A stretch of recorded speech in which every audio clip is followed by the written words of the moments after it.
लीजिए सुनिए प्रेमचंद की लिखी कहानी पंडित मोटेराम की डायरी। वाचन समीर गोस्वामी का है। मित्रों, कहानी का सिलसिला शुरू करने के पहले मैं आपको बता दूं कि आप सभी के निरंतर अनुरोध पर हम अपने चैनल पर शीघ्र लेकर आ रहे हैं प्रेमचंद के अलावा अन्य लेखकों की लिखी कहानियों का वाचन। इस कारण से हम अपने चैनल का नाम शीघ्र बदलकर करने जा रहे हैं कहानीसुनो.com। यह नाम सामान्यतः आपकी डिवाइस पर स्वतः ही बदल जाएगा, लेकिन यदि किसी कारणवश भविष्य में आपको हमारी कहानी मिलना बंद हो जाए तो कहानीसुनो.com को सर्च करके सब्सक्राइब कर लें। याद रखिए, हमारे नए चैनल का नाम कहानीसुनो.com। तो सिलसिला शुरू करते हैं प्रेमचंद की लिखी कहानी पंडित मोटेराम की डायरी का, मेरी यानी समीर गोस्वामी की आवाज में। पंडित मोटेराम की डायरी। क्या नाम की कुछ समझ में नहीं आता कि डेयरी और डेयरी फार्म में क्या संबंध। डेयरी तो कहते हैं उस छोटी सी सादी सजिल्त पोथी को जिस पर रोज रोज का वृतांत लिखा जाता है और जो प्रायः सभी महान पुरुष लिखा करते हैं। और डेयरी फार्म उस स्थान को कहते हैं जहां गाय भैंसें पाली जाती हैं और उनका दूध, मक्खन, घी तैयार किया जाता है। ऐसा मालूम होता है डेयरी फार्म इसलिए नाम पड़ा कि जैसे डेयरी में नित्य प्रति का समाचार लिखा जाता है, उस तरह नित्य प्रति दूध मक्खन बनता है। जो कुछ हो, मैंने अब डेयरी लिखने का निश्चय कर लिया है। कई साल पहले एक बार एक पुस्तक वाले ने मुझे एक डेयरी भेंट की थी। तब मैंने उस पर 1 महीने तक अपना हाल लिखा, लेकिन मुझे उसमें लिखने को कुछ सूझता ही न था। रात को सोने से पहले घंटों बैठा सोचता, क्या लिखूं, लिखने लायक कोई बात भी तो हो। ये लिखना कि प्रातःकाल उठा, मुंह हाथ धोया, स्नान किया, तिलक चंदन लगाया, पूजन किया, यजमानों से मिला, कहीं साइत बाँचने गया, फिर लौटकर भोजन किया और सोया। तीसरे पहर फिर उठा, भंग छानी, फिर स्नान किया, फिर तिलक लगाया और कथा बाँचने चला गया, लौटकर फिर भोजन किया और सो रहा। ये सब लिखना मुझे अच्छा न लगता था, इसलिए उस डेयरी पर मैंने धोबी के कपड़ों और आमदनी खर्च लिखकर उसे पूरा किया। जब से वो डेयरी समाप्त हुई तब से खर्च आमदनी का हिसाब लिखना छोड़ दिया और धोबी के कपड़ों का हिसाब पंडिताइन के जिम्मे डाल दिया। लेकिन अब फिर से डेयरी लिखना आरंभ कर रहा हूं। इसका क्या कारण है? मैंने सुना है कि इससे आयु बढ़ती है और चारों पदार्थ हाथ आ जाते हैं। इसलिए अब मैं फिर भगवान का नाम लेकर और गणेश जी के सामने शीश झुकाकर डेयरी लिखना आरंभ करता हूं। ओम शांति शांति शांति। क्या नाम कि आजकल साम्यवाद और समष्टिवाद की बड़ी चर्चा सुन रहा हूं। साम्यवाद का अर्थ यह है कि सभी मनुष्य बराबर हों। तो मैं अपने साम्यवादी विद्वानों से जो इस विषय के आचार्य हैं, जैसे श्री संपूर्णानंद, आचार्य नरेंद्र देव जी और आचार्य श्री प्रकाश जी से पूछना चाहता हूं कि सब मनुष्य कैसे बराबर हो सकते हैं। आचार्य नरेंद्र देव जी मुझे क्षमा करें या ना करें, मगर उनके जैसे 3 आचार्य मेरे पेट में समा सकते हैं। फिर ये कैसा साम्यवाद? इसका मतलब तो यही हो सकता है कि या मैं वामन रूप धारण कर लूं, वो विराट रूप धारण कर लें। अच्छा, अब दूसरी बात लीजिए। धन तो आप सबका बराबर कर देना चाहते हैं, लेकिन कृपा करके ये बतलाइए कि आप सबके पेट कैसे बराबर कर देंगे। आचार्य नरेंद्र देव जी 1-2 फुलके और आध घूंट दूध पीकर रह सकते हैं, मगर मुझे तो पूजा करने के बाद मध्याह्न, तीसरे पहर और रात को 4 बार तरमाल चकाचक चाहिए, जिसमें लड्डू, हलवा, मलाई, बादाम, कलाकंद आदि का प्राधान्य हो। अगर आपका साम्यवाद इसकी गारंटी करे कि वो मुझे इच्छापूर्ण भोजन देगा तो मैं उस पर विचार कर सकता हूं। और अगर आप चाहते हो कि मैं भी 2 फुलके और तोले भर दूध और 2 तोले भाजी खाकर रहूं, तो ऐसे साम्यवाद को मेरा दूर ही से प्रणाम है। मैं धन नहीं मांगता, लेकिन भोजन आंत फाड़ चाहता हूं। अगर इस तरह की गारंटी दी गई तो वचन देता हूं कि मैं और मेरे अनेक मित्र साम्यवादी बनने को तैयार हो जाएंगे। लेकिन एक भोजन ही से तो काम नहीं चलता। कपड़ा ही ले लीजिए। आपको एक कुर्ता और एक टोपी चाहिए। कुर्ते में 1 गज से अधिक खद्दर न लगेगा। मैं लंबी अंगरखी पहनता हूं जिसमें 7 गज से कम कपड़ा नहीं लगता। मैंने दर्जी के सामने बैठकर खुद कटवाया है और इसका विश्वास दिलाता हूं कि इससे कम में मेरी अंगरखी नहीं बन सकती। फिर 12 गज का साफा, 5 गज की चादर ऊपर से। साम्यवाद इसकी गारंटी ले सकता है। धन लेकर मुझे क्या करना है? लेकिन भोजन और वस्त्र तो चाहिए ही। आप कहेंगे काम सबके बराबर करना पड़ेगा। मैं स्वीकार करता हूं, अगर कोई सज्जन घड़ी भर पूजा करे तो मैं 2 घड़ी कर दूंगा। वो घड़ी भर स्नान करे तो मैं 2 घड़ी पानी में रह सकता हूं। वो 1 घड़ी शास्त्रार्थ करे तो मैं भोजन पूजन आदि को छोड़कर दिन भर शास्त्रार्थ कर सकता हूं। इसमें मैं किसी से पीछे हटने वाला नहीं। एक बात और, स्थान की मुझे परवाह नहीं। झोपड़ी भी हो तो मैं अपना निबाह कर सकता हूं, लेकिन रेल यात्रा करते समय अगर मुझे सबके बराबर जगह मिली तो उस पटरी पर बैठने वालों को छोड़कर भागना पड़ेगा, क्योंकि मैं एक पूरी पटरी से कम में समा नहीं सकता। दूसरी बात यह है कि मैं सन्नाटा मारकर नहीं सो सकता। निद्रा में एक विचित्र प्रकार का खर्राटा लेता हूं। कभी कोई सज्जन मेरे समीप सोते हैं तो उन्हें रात को उठकर भागना पड़ता है। इसलिए अपने हित के लिए नहीं, दूसरों के हित के लिए मैं ये चाहूंगा कि मुझे एक पूरी कोठरी सोने को मिले। अगर साम्यवाद इसमें मीन मेख निकाले तो मैं उसकी ओर आंख उठाकर भी न देखूंगा।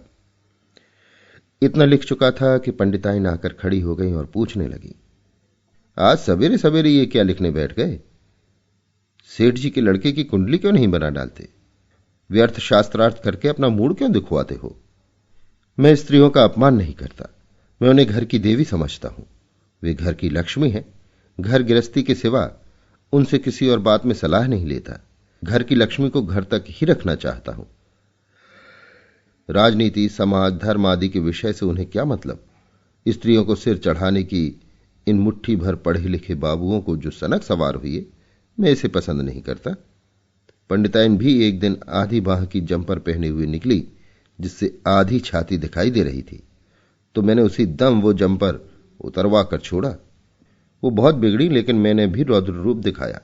आखिरकार जब मैं डंडा लेने दौड़ा तो उन्होंने धीरे से जंपर उतार दिया और मुंह फुला बैठी। मैंने कहा, चाहे मुंह फुलाओ, चाहे गाल फुलाओ, चाहे सारी देह फुलाकर कुप्पा हो जाओ, लेकिन इस भेष में मैं तुम्हें घर से निकलने न दूंगा। खैर, जब उन्होंने आकर मुझे डांट बताई तो मैंने कह दिया, तुम ये बातें नहीं समझ सकती, जाकर अपना काम देखो।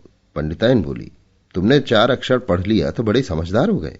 अभी 1 जून चूल्हा न जलाऊं तो सारी समझदारी निकल जाए। कितना बेतुका जवाब था। मारो घुटना आंख फूटे, लेकिन मुझे आश्चर्य नहीं हुआ। उनसे मैं ऐसे जवाब सुनने का अभ्यस्त हो गया हूं। मैंने जरा कड़ाई के साथ कहा, तुम्हारे मतलब की कोई बात नहीं है देवी, नहीं तो मैं तुम्हें सुना देता। कोई कविता ही करते होगे, यही तो तुम्हें रोग है। कविता करने का रोग मुझे कब था? बेबात की बात करती हो। मैं कविताई से इतनी दूर हूं जितना पूरा पश्चिम से। ये वेशभूषा, ये डील डॉल कवियों का है। तुम क्या जानो कवि किसे कहते हैं? कवि वो है जिसकी सूरत से कविता बरसती हो। बस मैं कविताई नहीं कर रहा हूं, एक सामाजिक प्रश्न पर कुछ शंकाएं उपस्थित करने का सौभाग्य सिंदूर प्राप्त कर रहा हूं। पंडित के पांडित्यपूर्ण कथन से वो कुछ रौब में आ गई, लेकिन मैं थोड़ा सा बुद्धू भी हूं। उसी वक्त मुझे हंसी आ गई। बस पंडिताइन लौट पड़ी और मेरे हाथ से लेख छीनकर बोली, मैं समझ गई, किसी को प्रेम पत्र लिख रहे हो। अब नहीं तो अब बनी। मैं गंगा जल लेकर शपथ कहा सकता हूं कि मैंने आज तक ना जाना प्रेम किस चिड़िया का नाम है। मेरी प्रेमिका तरमाल है, दूसरा प्रेम मेरी समझ में ही नहीं आता। लेकिन पंडिताइन को ना जाने क्यों मुझ पर संदेह होता रहता है। प्रेमियों की दशा देखकर तो मुझे उन पर हंसी आती है। जब देखो रो रहे हैं, ठंडी सांसें खींच रहे हैं, ना कुछ खाते हैं ना पीते हैं, खासे लकलक बने हुए हैं। फूंक दो तो उड़ जाएं। इस तरह का प्रेम करके तो मैं तीसरे दिन संसार से विदा हो जाऊं। लेकिन इस संदेह का निवारण करना अब लाजिम हो गया। मैंने थोड़े से शब्दों में पंडिताइन को साम्यवाद का तत्व समझाने की चेष्टा की। जब मैं अपना कथन समाप्त कर चुका तो वो आंखें मटकाकर बोली, ऐ नोज तुम्हारा साम्यवाद, कुछ घास तो नहीं खा गए हो? जिसके बाल वंश ना हो वे साम्यवाद की बात सोचें। मुझे तो भगवान ने 5-5 पुत्र दिए और 6वां आने वाला है। मैं साम्यवाद के फेर में क्यों पड़ूं? मेरे बराबर हो पड़ोसन, गोदा रोटी खाए। अच्छा साम्यवाद है, मेरे लाल जीते जी रहेंगे तो मांग खाएंगे। वो और भी न जाने क्या क्या अनाप शनाप बकती रही, लेकिन उनकी बातों से मेरे मन में एक शंका उत्पन्न हो गई। साम्यवाद में कहीं संतान निग्रह का बंधन तो नहीं है? क्योंकि इस तरह का कोई संबंध हुआ तो फिर मेरा उससे कोई संपर्क न रहेगा। मैं इस विषय में किसी से समझौता न करूंगा। पीछे से थुक्का फजीहत करना मुझे पसंद नहीं। आचार्य मुझे स्पष्ट बतला दें कि मुझे गृहस्थाश्रम का त्याग तो न करना पड़ेगा। मैं इसकी स्वाधीनता चाहता हूं कि जितनी संतानें आवे उनका स्वागत करूं, क्योंकि मैं जानता हूं जन्म देने वाले भगवान हैं और पालन करने वाले भी भगवान हैं। मैं तो निमित्त मात्र हूं। क्या नाम है कि मैं पंडित मोटीराम वल्द, पंडित छोटेराम स्वर्गवासी, साकिन विश्वनाथपुरी जो शंकर भगवान की त्रिशूल पर बसी है, आज बंबई में दंदना रहा हूं। एक यजमान सेठ जी ने तार भेजा, हम बड़े संकट में हैं, तुरंत आओ। तार के साथ डबल तीसरे दर्जे का किराया भी, इसलिए हमने चटपट बंबई को प्रस्थान कर दिया। अपने यजमान पर संकट पड़े तो हम कैसे रुक सकते थे। सेठ जी एक बार काशी आए थे, वहां मैं भी निमंत्रण में गया था। वहीं मेरी उनकी जान पहचान हुई। बात करने में मैं पक्का फिकैत हूं। बस यही समझ लो कि कोई मुझे निमंत्रण भर दे दे, फिर मैं अपनी बातों से ज्ञान घोलता हूं, वेदों शास्त्रों की ऐसी व्याख्या करता हूं कि क्या मजाल जो यजमान उल्लू न हो जाए। योगासन, हस्तरेखा, संतान शास्त्र, वशीकरण आदि सभी विद्याएं जिन पर सेठ महाजनों का पक्का विश्वास है, मेरी जिह्वा पर हैं। अगर पूछो कि क्यों पंडित मोटीराम शास्त्री, आपने इन विद्याओं को पढ़ा भी है, तो मैं डंके की चोट पर कहता हूं मैंने कभी नहीं पढ़ा। इन विद्याओं का क्या रोना, हमने कुछ नहीं पढ़ा, पूरे लंठ हैं, निरक्षर महान। लेकिन फिर भी किसी बड़े से बड़े पुस्तक चाटू, शास्त्र घोंटू पंडित का सामना करा दो, चपेट न दूं तो मोटेराम नहीं। जी हां, चपेट दूं, ऐसा चपेटू, ऐसा रगे दूं कि पंडित जी को भागने का रास्ता न मिले। पाठक कहेंगे ये असंभव है, भला एक मूर्ख आदमी महान पंडित कैसे रगे देगा। मैं कहता हूं प्रियवर, पुस्तक चाटने से कोई विद्वान नहीं हो जाता। जो विद्वान आज इस युग में श्राद्ध, पिंडदान और वर्णाश्रम में विश्वास रखता हो, जो आज गोबर और गोमूत्र को पवित्र समझता हो, जो देव पूजा को मुक्ति का साधन समझता है, वो विद्वान कैसे हो सकता है। मैं खुद यजमानों में ये सब कृत्य कराता हूं, निस्संदेह जानता हूं। हलवा और कलाकंद किसी आत्मा के पेट में नहीं, मेरे पेट में जाता है, फिर भी यजमानों को मूढ़ता हूं, तो इसलिए कि ये मेरी जीविका है, जीविका नहीं छोड़ी जाती। और इसलिए यजमान खुद बेवकूफ बनना चाहता है, 5 पैसे का गौदान करके भवसागर पार उतरना चाहता है, तो मुझे क्या कुत्ते ने काटा है जो कहूं ये सब मिथ्या है। सरासर आती हुई लक्ष्मी को कौन दुत्कारता है। लेकिन पंडितों के बीच में दूसरी बात हो जाती है। वहां मुझे अपनी जीविका का डर नहीं रहता और मैं भिगो भिगो कर लगाता हूं, कभी दाहिने कभी बाएं चौंधिया देता हूं, सांस नहीं लेने देता। बस पंडितों के पास इसके सिवा और जवाब नहीं रहता कि तुम नास्तिक हो। मगर मैं अपने विषय से बहककर कहां जा पहुंचा। जब मैं बंबई चलने को तैयार हुआ तो पंडितायन रोने लगी, कहने लगी, बताओ कै दिन में आओगे। 2-3 दिन में जरूर से लौट आना। मैं जो उस वक्त बता दूं कि 2 दिन पहुंचने में लग जाएंगे, तो फिर वो मेरा पिंड न छोड़ती, इसलिए बड़े प्रेम भरे शब्दों में कहा, प्रिय मेरा जी तुम्ही में लगा रहेगा। खाऊंगा तो तुम्हारे करकमलों की गुदगुदी रोटियां और पतली दाल याद आएगी। पानी पीऊंगा तो तुम्हारे पपड़े आए हुए अधरों का ध्यान बना रहेगा। सोते जागते उठते बैठते बस तुम्हारे ही पास मन मंडराता रहेगा। इससे उन्हें कुछ ढांढस हुआ, लेकिन क्या नाम कि स्त्री का हृदय कुछ अटपटा होता है। एकाएक बोल उठी, मुझे तुम्हारे ऊपर विश्वास नहीं आता। कौन जाने तुम वहां कैसे जाओ, कहीं तुम कुछ गड़बड़ न कर बैठो। मैंने तुरंत समझाया, प्राण प्रिय, मुझे तुम्हारे प्रेम में पगे लगभग 45 साल हुए।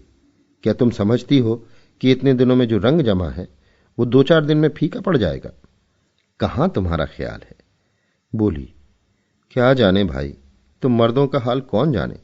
यहां तो ऐसी मीठी मीठी बातें करते हो, वहां जाकर क्या जाने क्या कर बैठो।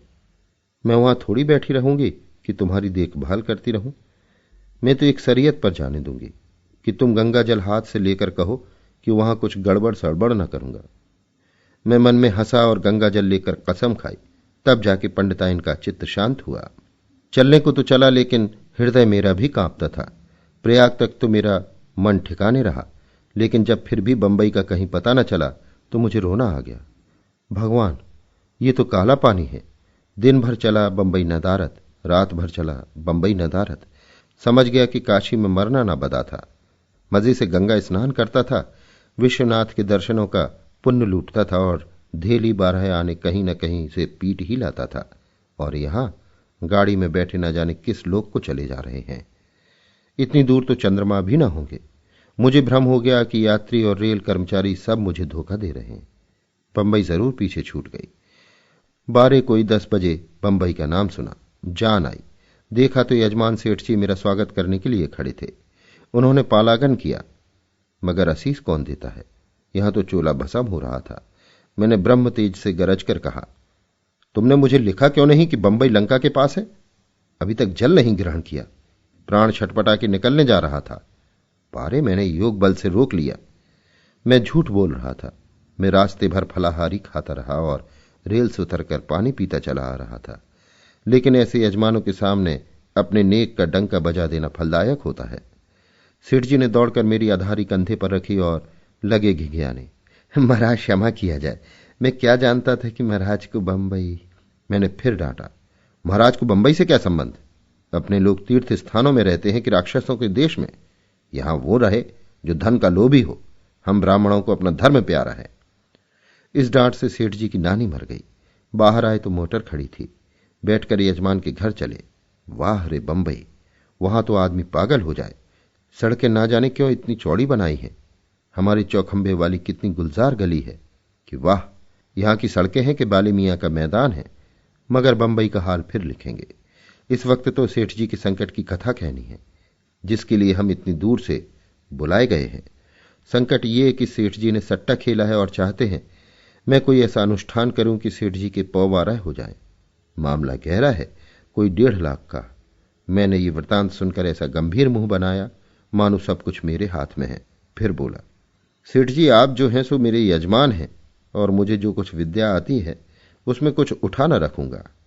और आप ये जानते हैं कि मुझे किसी बात से ममता नहीं रही। ब्राह्मण को धन से क्या प्रयोजन? धन चाहता तो अब तक लाखों बटोर लेता। कितने यजमान मेरे अनुष्ठानों से करोड़पति हो गए। लखपतियों की तो गिनती ही नहीं।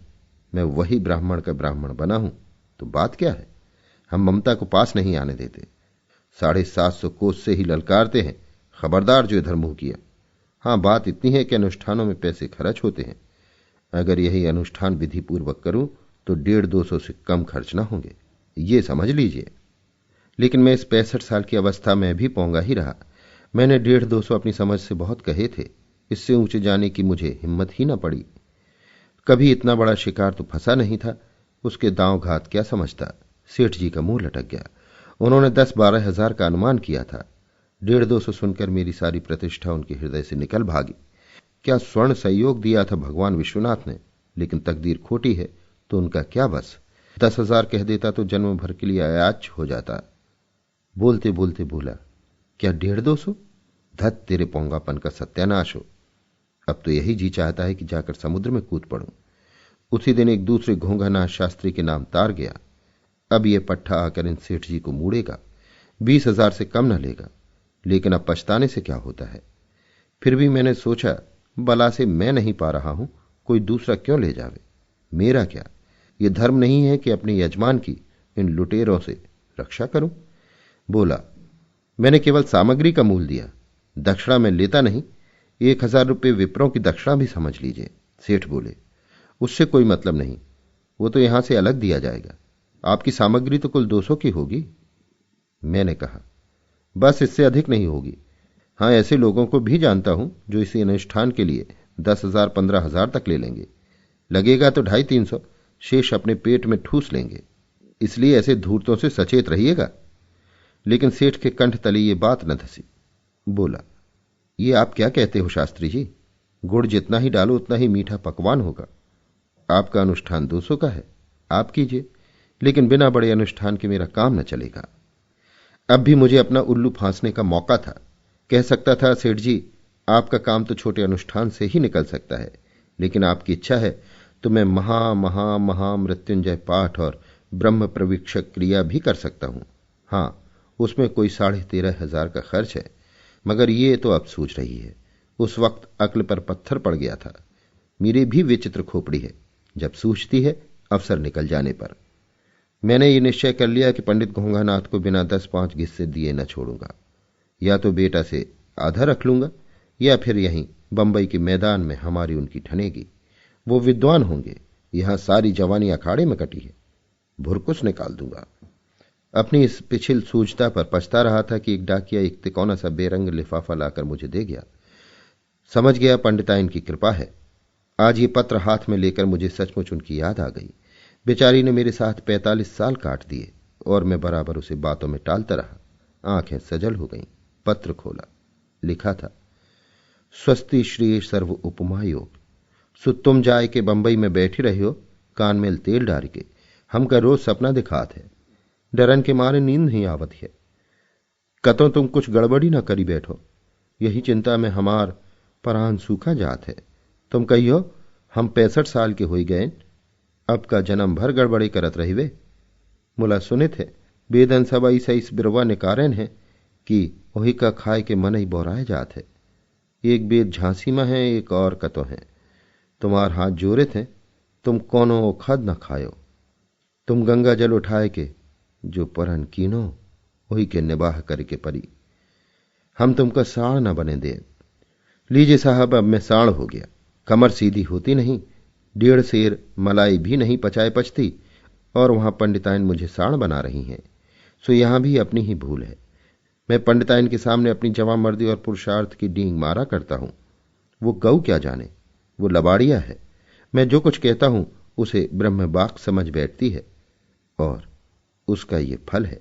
इस यात्रा से संभवतः मेरी दृष्टि कुछ सूक्ष्म हो रही है।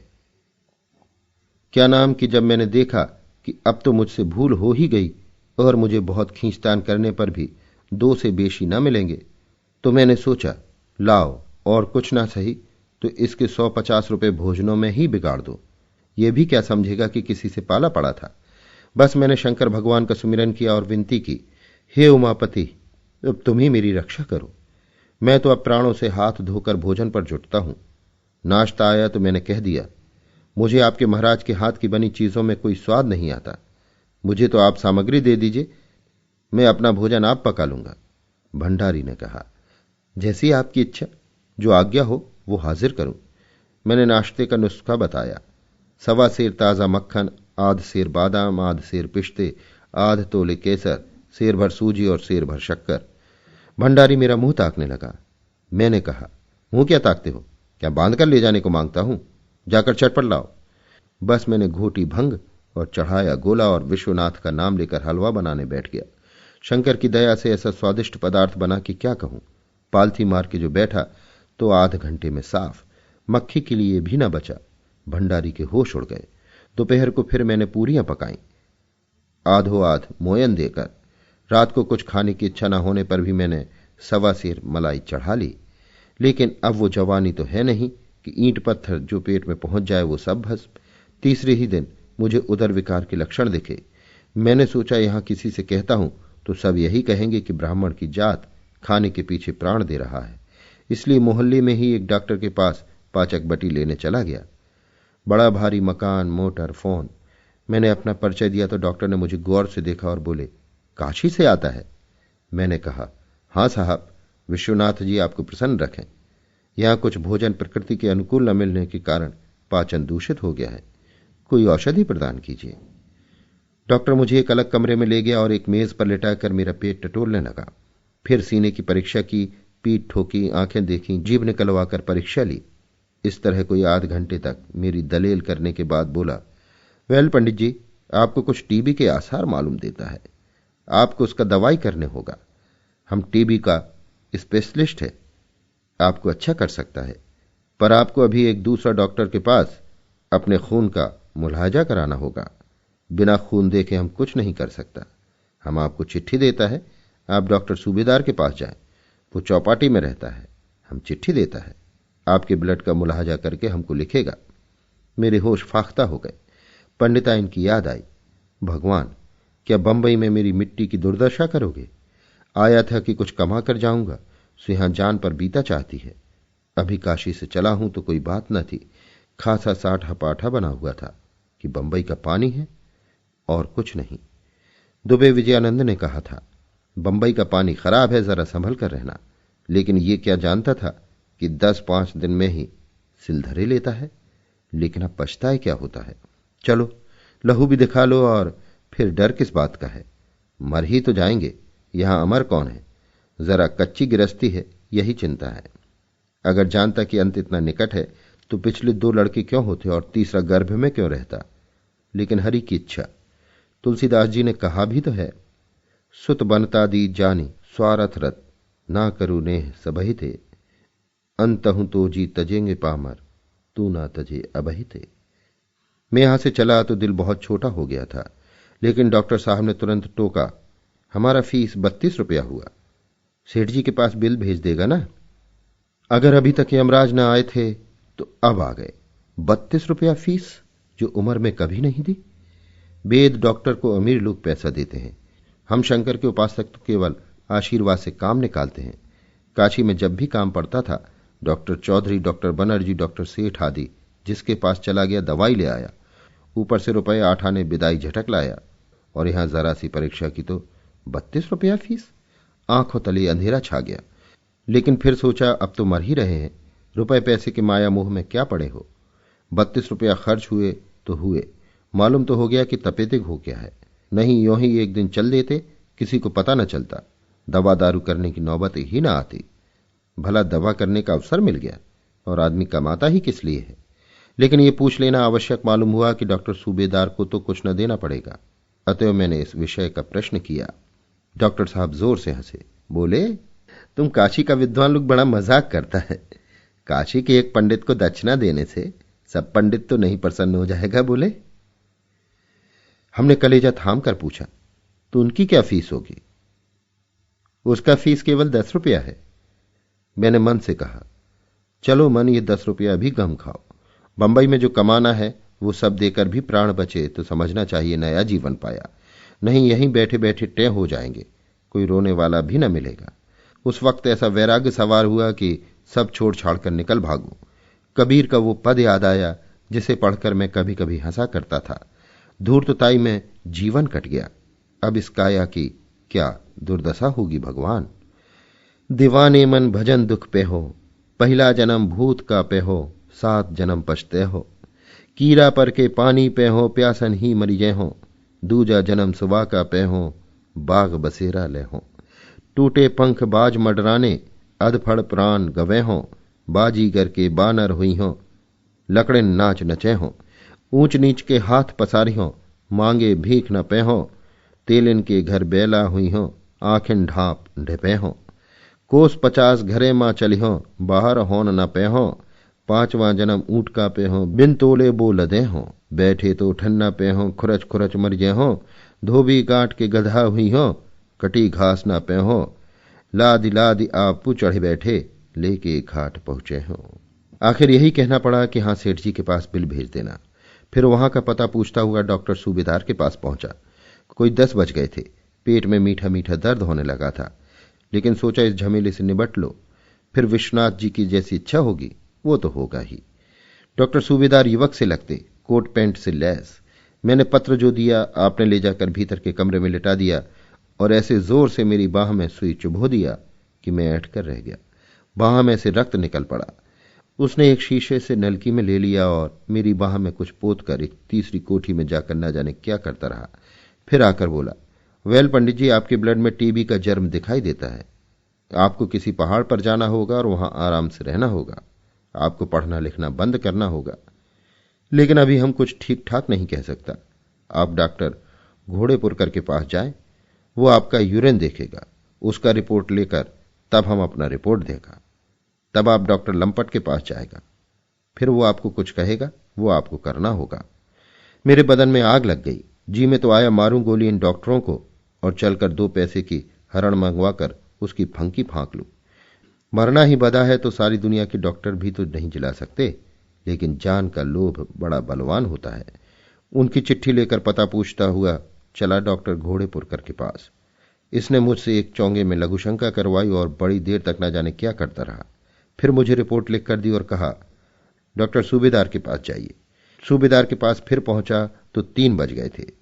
आपने अपनी रिपोर्ट दी तो आया डॉक्टर लंपट के पास। डॉक्टर लंपट ने दोनों रिपोर्टों को बड़े ध्यान से देखा और बोले, मेरा अनुमान ठीक था पंडित जी, आपको टीबी हो गया है। मैंने सजल नेत्रों से होकर पूछा, तो मैं मर जाऊंगा? नहीं नहीं, हम आपको मरने नहीं देगा। आपको पहाड़ पर रहना होगा। अच्छा भोजन करने से आप बच सकता है। आपको अंडों का सेवन करना होगा। मैंने कानों पर हाथ रखकर कहा, क्या कहा? अंडों का? मैं अंडे हाथ से नहीं छू सकता, खाने की कौन कहे? ये सब ऑर्थोडॉक्सी यहां नहीं चलेगा। तुमको अंडे खाना होगा। अंडे में किसी तरह नहीं खा सकता, तुम मर जाएगा। कोई चिंता नहीं, हम दवाई देता है, इसे तो पी सकता है ना। अब ना कोई दवा खाऊंगा ना किसी डॉक्टर के पास जाऊंगा। ये कहकर मैं सेठ जी की कोठी पर लौट आया। दिन भर जो कुछ भोजन न किया था तो भूख चमचमा उठी। बूटी छानी, शौच गया और फिर खूब डटकर भोजन किया। सहसा सेठ जी घबराए हुए और बोले, पंडित जी, क्या आपका मुलाजा किया था लंपट साहब ने? आपको तो टीबी बताते हैं। मैंने कहा, वो आपके घर आने का पुरस्कार है और क्या। आप आज ही काशी चले जाइए। मैं बिना अनुष्ठान पूरा किए नहीं जा सकता। नहीं नहीं, कोई दरकार नहीं, आप इसी 9 बजे की गाड़ी से चले जाएं। मैंने उसकी घबराहट देखी तो समझ गया वो ब्रह्म हत्या से डर रहा है। बस फिर क्या था, मेरी लह गई। मैंने कहा, बिना अनुष्ठान पूरा किए लौट जाने में प्राणों का भय है। इसका उपचार करने में कम से कम 1000 का खर्च है। मैं वो कहां से लाऊंगा? फिर मरने से क्या डरना, यहीं मर जाऊंगा तो क्या चिंता। सेठ जी कांपते हुए बोले, नहीं पंडित जी, आपका जो कुछ खर्च पड़े वो लीजिए और आज ही चल दीजिए। बस मुनीम जी बुलाए गए और फिर 100 के 10 नोट मेरे चरणों पर रख दिए। मैंने विश्वनाथ जी को धन्यवाद दिया, नोट गांठ में किए और टीबी को ऐसा भूला कि वो भी मुझे भूल गया। क्या नाम कि मैं जहां जाता हूं वहां कुछ ना कुछ लोग मेरे पीछे पड़ जाते हैं और आकर मुझे दिक करते हैं। बंबई में भी भले आदमियों से गला न छूटा। ये तो होता नहीं कि आकर एक मुहूर्त मेरे चरणों पर रखें और तब अपनी कथा सुनाएं। बस आकर लगते हैं अपनी कथा सुनाने और चाहते हैं कि मैं सैंत मैत में उन्हें अनुष्ठान बता दूं। तो यहां ऐसे उल्लू नहीं हैं, सुनने को सुन लेते हैं लेकिन अनुष्ठान बताने के लिए 50 बार दौड़ाते हैं। ऐसा पदाते हैं कि वो भाग खड़ा होता है। जब कोई डॉक्टर सैंत मैत में किसी रोगी को नहीं देखता, कोई वकील सैंत में कोई मिसिल नहीं छूता, तो मैं क्यों सैंत में अपनी विद्या लुटाता फिरूं? वो विद्या क्या है ये मैं जानता हूं, उसी तरह जैसे वकील और डॉक्टर अपनी विद्या को जानते हैं। लेकिन भाई, एक दूसरे का पर्दा क्यों खोलो? संसार उसका है जो उसे बेवकूफ बनाए। जिसे ये कला नहीं आती वो कौड़ी का 3 है। कल भंग बूटी से निपटकर मलाई पर हाथ साफ कर रहा था कि एक सज्जन आकर बैठ गए। Coat pant collar boot hat, खासे साहब बहादुर थे, चेहरा लटका हुआ मानो पत्नी मर गई हो। बोले, आपका नाम पंडित मोटेराम शास्त्री है? मैंने कहा, हां मेरा ही नाम है, कहिए आपकी क्या सेवा करूं? साहब बहादुर ने जेब से रूमाल निकाला और सिर का पसीना पोंछते हुए कहा, मैं बड़े संकट में पड़ गया हूं महाशय, कुछ अक्ल काम नहीं करती। अब आप ही बेड़ा पार लगाइए तो लगे। मेरे हृदय में गुदगुदी हुई, ये तो कोई शिकार मालूम होता है। बोला, भगवान की दया से सारी बाधाएं दूर हो जाएंगी, कुछ चिंता मत कीजिए। क्या कहूं महोदय, कहते संकोच हो रहा है। संकोच की कोई बात नहीं, संतान तो मेरी मुट्ठी में है। कहिए तो बालकों से आपका घर भर दूं। बस एक अनुष्ठान। जी नहीं, बालकों से तो मुझे प्रेम नहीं, मैं संतान विरोधी हूं। अच्छा, तो क्या धन की इच्छा है? धन की इच्छा किसे न होगी, लेकिन इस वक्त मैं इस हेतु आपकी सेवा में नहीं आया था। तो कहो ना, पौष्टिक अनुष्ठानों की भी मेरे पास कमी नहीं। चूर्ण, अवलेह, गोली, भस्म, आसव, क्वाथ, किसी चीज के सेवन करने की आवश्यकता नहीं। बस 5 बार उस मंत्र का जप करके सो जाइए, फिर उसकी करामात देखिए। मैं इस समय एक दूसरे ही काम से सेवा में आया था। मुझे कुछ निराशा होने लगी। हत्थे पर चढ़ने वाला नहीं जान पड़ता। फिर भी मैंने दिलासा दिया, जो इच्छा हो वो निसंकोच कहो। उसने पूछा, आप उसमें अपना अपमान तो न समझेंगे? अब मेरे कान खड़े हुए, उत्सुकता और बढ़ी। अपमान की बात होगी तो अवश्य अपमान समझूंगा। बात यह है कि कल संध्या समय मेरे माता पिता देश से आ गए हैं। बहुत अच्छी बात है, तुम्हें उनका आदर सत्कार करना चाहिए। लेकिन करूं कैसे ये समझ में नहीं आता। कल से उन्होंने भोजन नहीं किया। भोजन नहीं किया? ये तो बड़ा अनर्थ है। कुछ उदर विकार हो गया है। मैं आयुर्वेद भी जानता हूं। नहीं नहीं शास्त्री जी, वो तो आपसे भी भारी डील डॉल के हैं। भारी डील डॉल के लोग क्या बीमार नहीं पड़ते? पड़ते होंगे, पर फादर कभी बीमार नहीं पड़ते और मदर के सिर में तो कभी दर्द भी नहीं हुआ। तो वो और आप दोनों भाग्यवान हैं। समस्या ये है कि वे दोनों ही बड़े नेम से रहते हैं। बड़े हर्ष की बात है, आप वास्तव में भाग्यशाली हैं। लेकिन वो मेरे खानसामा के हाथ का भोजन तो नहीं कर सकते। तो 1-2 दिन तुम्हारी स्त्री ही भोजन पका लेगी तो क्या छोटी हो जाएगी? सास ससुर की सेवा करना ही स्त्री का परम धर्म है। मैं इसे स्वीकार नहीं करता महोदय।